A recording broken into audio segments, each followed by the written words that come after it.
Ini adalah kasus rujukan dengan kelainan kecurigaan pada area kepala. Kasusnya sendiri dirujuk pada penghujung kehamilan mendekati melahirkan, di mana dicurigai adanya kelainan pada kepala yang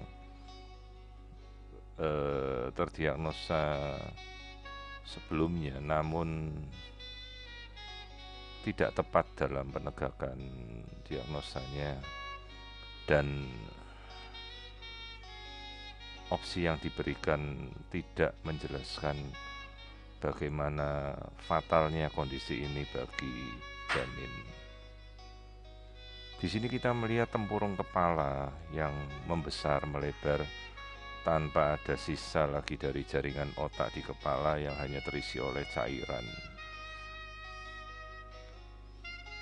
Sementara bagian struktur otak sudah rusak sedemikian parahnya,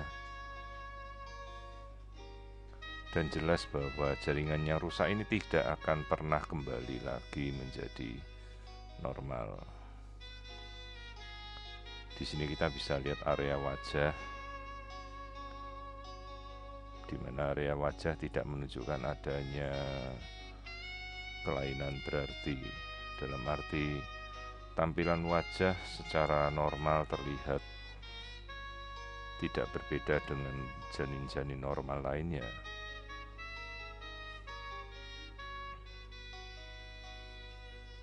Hanya kondisi yang terlihat adalah struktur kepala yang rusak dengan parahnya, tidak meninggalkan jaringan otak apapun yang tersisa. Ini adalah sisa pembagi jaringan otak yang kita sebut falx cerebri, lapisan selaput otak antara pembatas kiri dan kanan otak, di mana seluruh jaringan otak sudah menjadi air, yang kita namakan kasus sebagai hidrocepali. Hidra berarti air, cepali berarti kepala. Ini ada suatu kondisi kasus yang lebih buruk dari hidrosefalus, di mana kadang hidrosefalus hanya terjadi pembesaran kepala, namun jaringan otak kadang masih tersisa. Nah, kasus kali ini adalah kasus hidrocepali, di mana kepala selain sudah membesar, jaringannya otak sudah nyaris tidak tersisa sama sekali.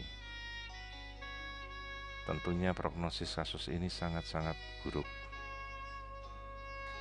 Orang tua juga kita perlu jelaskan dengan detail bahwa ini bukan suatu kondisi yang mungkin memungkinkan di mana janinnya bisa hidup dengan normal, di mana lapisan otak tersisa 2 mili yang masih ada. Ini hanya lapisan pelapis luar, di mana seluruh jaringan di kepala sudah hancur terisi oleh air.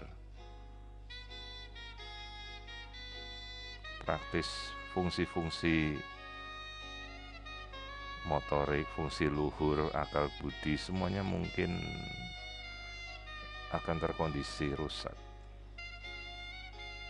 Sehingga kita perlu jelaskan apa yang mungkin dihadapi orang tua dari janin ini kelak di masa depan setelah bayi ini lahir, dimana kita sudah mengetahui kasus-kasus seperti kadang hidrosefalus berakhir dengan kondisi yang sangat menyedihkan. Sementara jaringan otak tidak mungkin lagi bertumbuh apabila sudah terjadi kerusakan permanen seperti ini. Struktur lain-lain seperti jantung dan kondisi-kondisi lain terlihat normal tanpa ada kelainan. Di sini kita bisa mengukur lapisan otak yang jauh lebih besar pada ukuran kepala dibandingkan ukuran sebenarnya pada janin ini.